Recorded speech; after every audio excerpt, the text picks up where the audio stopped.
Hey guys, Dr. Dave Marquis here, and I wanted to talk to you a little bit about cardiovascular health. This is a topic that's near and dear to me because my father actually passed from cardiovascular disease and stroke. And he lived with that for about, 18 years post-stroke, where I was a partial caregiver with my mom and my brothers, and caring for my dad through his later years before he passed. And ultimately it was probably like his 8th heart attack that took him out. I mean, he was like the Energizer Bunny. He just kept on ticking even though his vessels were just breaking down one after another. But the saddest thing in my eyes of what happened to my own father was that he lost a lot of the vasculature to his brain, and that took him away from us, and it took his enjoyment in his later years down many notches because he lost the capacity to speak, and he became blind in half of each eye, and lost a lot of his frontal lobe function because his blood vessels were all breaking down. So I want to share this concept with you because many people are walking around with a genetic predisposition, as I am, because I've done my genetics now, and I looked and then I saw that I inherited many of the genes relative to cardiovascular health that my dad had. And I realized that we all collectively, because heart disease is huge, I mean, it really takes a lot of people out when you look at global health and some of the top killers. But not only can it take you out, but it can change the quality of your life throughout your life if you're not staying ahead of that and making sure that you're doing everything that you can to make sure that your vessels are functional. So I want to share with you a couple of pages out of my own playbook, and hopefully that they'll help you. And I don't mean to imply that because my genetics are coded this way that it has anything to do with you, but it is a big topic, and people need to understand how their cardiovascular and cerebrovascular health is going to play out in the future to the best of their ability. And there's a lot of tests that individuals can do to get a picture of that. So for example, I like to get a baseline on an individual's genetics so that you can look at how your body handles nitric oxide. It's a huge player. Our blood vessels are supposed to make this stuff, and they're supposed to make it anytime that we're active. Well, most of us, when we get to my age, you're behind a desk or you're seated a lot, and your functionality just kind of declines because you spend so much time on your can. And when we're seated, we're actually not allowing for circulation to flow very well.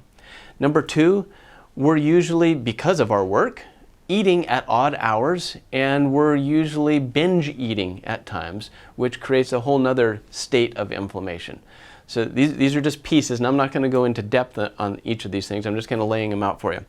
Number three, when we do exercise, we tend to be weekend warriors, where because our work week has been so compacted and so busy, when we've got a day or two, we go out and we do the stuff that we think we could do back when we were 20, and we find that we're really sore for the rest of the week. Well, this sets up a cascade of an inflammatory cycle that you don't want to get into. And one of the reasons why we see weekend warriors die on the tennis court or die out on the bike ride is not necessarily because of full-blown cardiovascular disease as much as it is because that vessel got inflamed and ended up in a vasospasm. It constricted and it starved a tissue of the heart, and the heart had an attack, or it starved a tissue in the brain. You had a brain attack, a stroke. One of the most prevalent minerals in the body that is used is magnesium. It's considered a stress mineral. The average adult uses about 600 milligrams of magnesium a day at rest. When you're under more stress, your body's naturally going to consume more. One of the nice things about magnesium is it gives you a relatively quick feedback as to if you've had too much, because it'll soften your stool from wherever your baseline is. Now, there's a variety of different forms of magnesium, and depending on your gut pH, you might want to play with different forms of magnesium. And they're usually chelates: magnesium glycinate, magnesium citrate, magnesium malate. Magnesium oxide, not my favorite. It's one that is usually considered a gastric irritant, and almost at any dose it's going to cause a softening of the stool. So source something quality and try and stay in that family and find what works for you in that regard. Find things in the nitric oxide realm that allow for vasodilation sufficient to keep your blood pressure in a really healthy range, and so that you can kind of feel it when you exercise. Nitric oxide is awesome because it kind of feels like warm towels being pulled out of the dryer when you've got enough going in your body, because your extremities warm up. So many people will say, oh yeah, my hands and feet are always cold, and they think it's their thyroid. And sometimes it is, but more often it's going to be nitric oxide.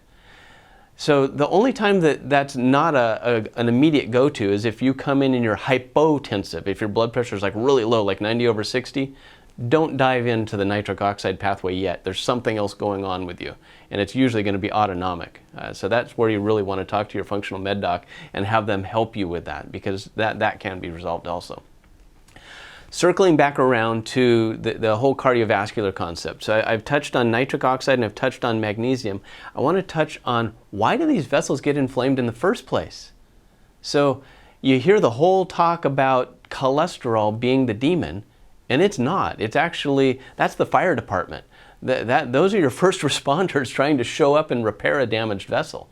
So if an individual is dealing with elevated lipids, and they're being told that their heart is going to be under stress because of these excess lipids, the question I would always ask is, why is my body producing all of those lipids? In other words, where is the fire? That's the question that should be asked. There's a fantastic book on this talk, actually a couple, but one that I would throw out there. It's written by Nina Teicholz, and it's called The Big Fat Surprise. Read that one if you really want to do a nice dive on the research into cholesterol and fatty acid metabolism and all the research that's been done on it over like the last 80 years. Very well referenced book. Dr. Sinatra also wrote a great book, The Cholesterol Myth. But the concept that I would share in that regard is that cholesterol is rarely the problem. It's usually the solution that the body's trying to make to reduce the end result of all the inflammation that's been going on in your blood vessels due to inactivity, poor activity, diet, and stress.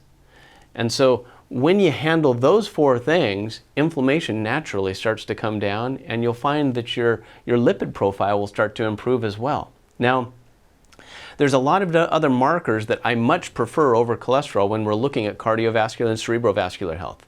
Looking at homocysteine is low-hanging fruit in my mind, because your homocysteine acts like a glass cutter inside the blood vessels, and it'll nick it when your homocysteine levels start getting above 7. And certainly when it's above 10, you're experiencing some type of inflammation in your vessels. And then when those vessels start to get inflamed, they'll start to release proteins because they're leaking. It's just like you cut your garden hose and you're going to have little bits of plastic come out. Well, in the blood vessel, when they get nicked, they release the proteins that make them up. And so one of the proteins that you can measure regularly is C-reactive protein HS, the highly sensitive or the cardiac version of that.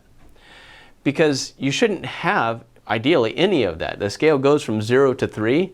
But if somebody comes in and they're at 3 or above, we know that, okay, their vessels are inflamed. That's when I like to have them do an ultra-fast CAT scan of the heart so that you can actually see what their calcium burden is, how much plaque is actually getting laid down in there. Now, if you find that an individual has a lot of plaque burden, you don't necessarily know where it's at. I mean, you know the general region because it does list the vessels out of the 4 main vessels of the heart. But you don't know if it's all in one spot or if it's a thin veneer all throughout it, but it does give you a decent view as to the baseline burden that a person's carrying. And that should be one more tool relative to these other concepts. So where's your homocysteine, where's your CRP, what's your total score on your cardiac burden? And then I start to look at other things to find out, okay, well, how is this person handling their fatty acids and their tissue repair of these vessels overall? What is their inflammatory burden from their essential fats? So many of us eat a diet high in things that would promote inflammation for us, that you'll see their EPA to arachidonic acid level totally shifted. And they're walking buckets of inflammation.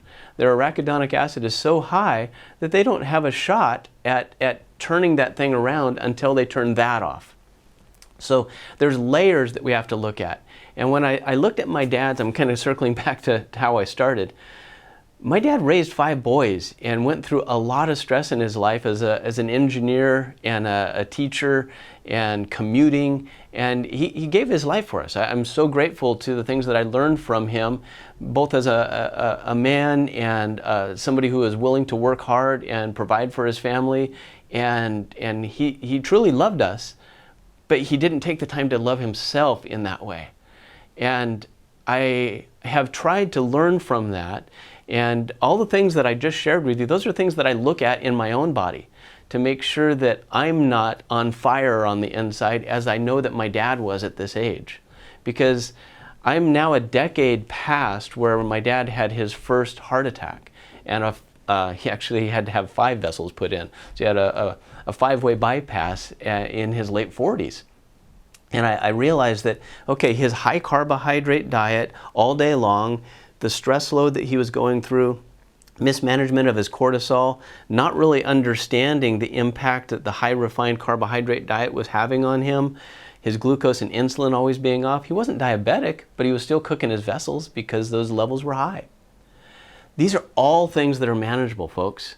So I hope that I impart unto you some information that you realize that just because you've got genetics for heart disease or stroke doesn't mean that you have to play out those genetics in an adverse way.